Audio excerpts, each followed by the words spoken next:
بسم اللہ الرحمن الرحیم۔ چینل میں آنے والے سب ناظرین کو خوش آمدید۔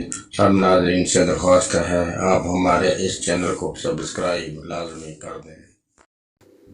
حضرت عمر فاروق رضی اللہ عنہ جب اسلام کی روشنی سے منور ہوئے، نماز کا وقت ہوا تو حضور صلی اللہ علیہ وآلہ وسلم نے فرمایا، صحابہ تیاری کرو نماز کی۔ حضرت عمر فاروق رضی اللہ عنہ نے پوچھا، حضور نماز کہاں پڑھیں گے؟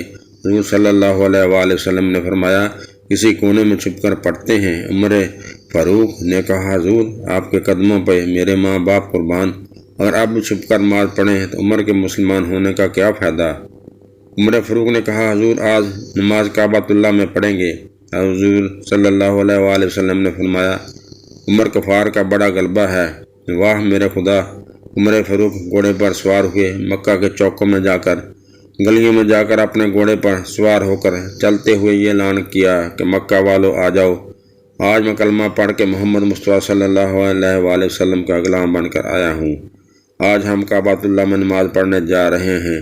اگر کسی نے اپنی بیویاں بیوہ کروانی ہوں، اگر کسی نے اپنے بچے یتیم کروانے ہوں تو آ جائے، عمر کے راستے کو رو کر دکھا دے۔ خدا کی قسم، جب عمر فاروق رضی اللہ عنہ مسلمان ہوئے تو مکہ کے کافروں نے گلیوں میں نکل کر ماتم کیا کہ ہائے آج آدھا مکہ ہم سے چھینا گیا۔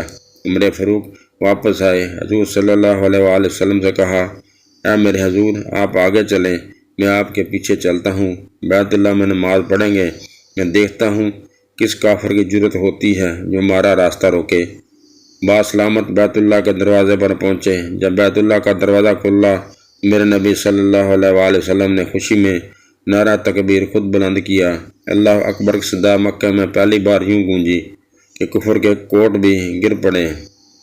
بیت اللہ کو بتوں سے پاک کیا اور مسلمانوں نے کھلے عام عبادت کی۔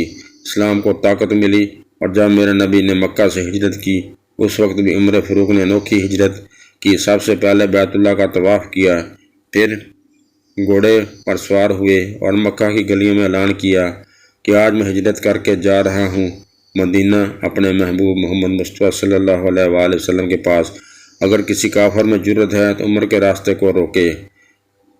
اس عمر ابن خطاب رضی اللہ عنہ پر سلام بے شمار۔ سبحان اللہ۔